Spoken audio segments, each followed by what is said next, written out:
Сәлем достар, бүгін Түркиядағы біз жүріп өткен 3 бағыт, яғни Анталия, Памуккале, Каппадокия саяхатына арналған экскурсиялық ваучер жайында сөз қозғайтын боламыз. Барлығы басынан түсінікті болу үшін каналымдағы осы бағыттарға арналған видеоларды көруге ұсыныс айтамын, сілтемелерді төменде қалдырамын. Жалпы ваучер жайында түсінікке келетін болсақ, экскурсиялық ваучер бұл туристік қызметтерді, соның ішінде экскурсияларды, турларды немесе басқа да демалыс шараларын сатып алу үшін қолданылатын құжат екен.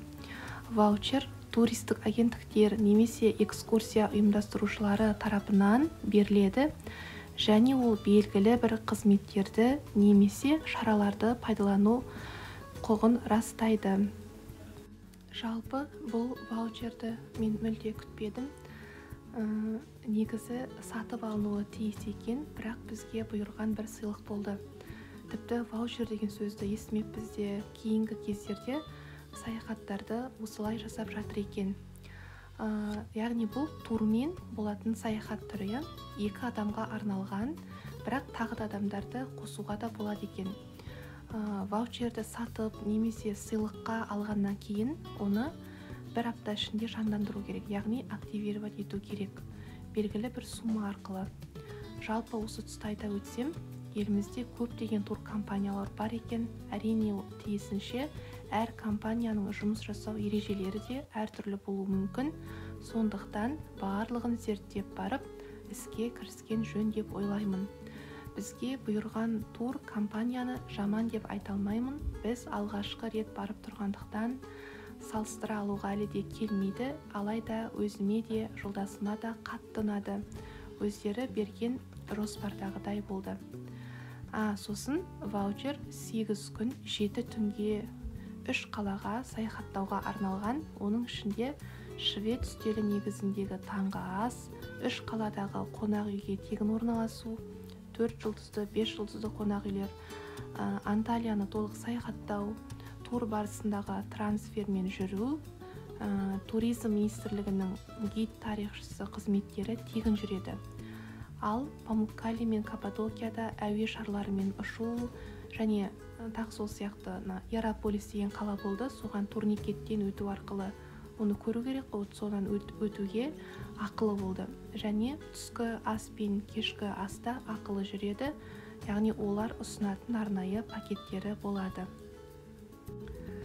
Осы жаңа айтып өткен Анталия, Памуккале және Каппадокия бағытындағы экскурсиялық ваучерді сатып алу бұл Түркияның ең көрнекті туристік орындарын аралауға мүмкіндік береді.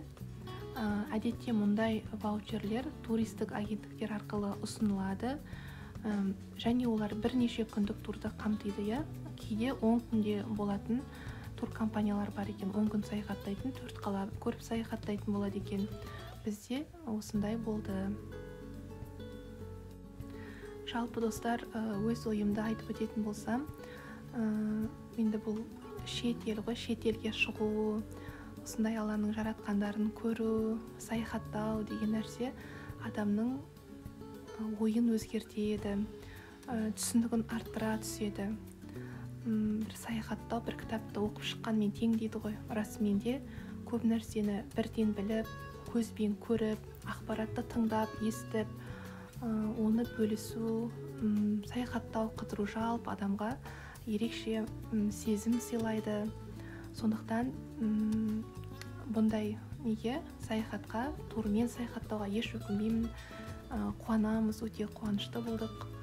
Сондықтан экскурсиялық ваучерді де жаман деп айта алмаймын.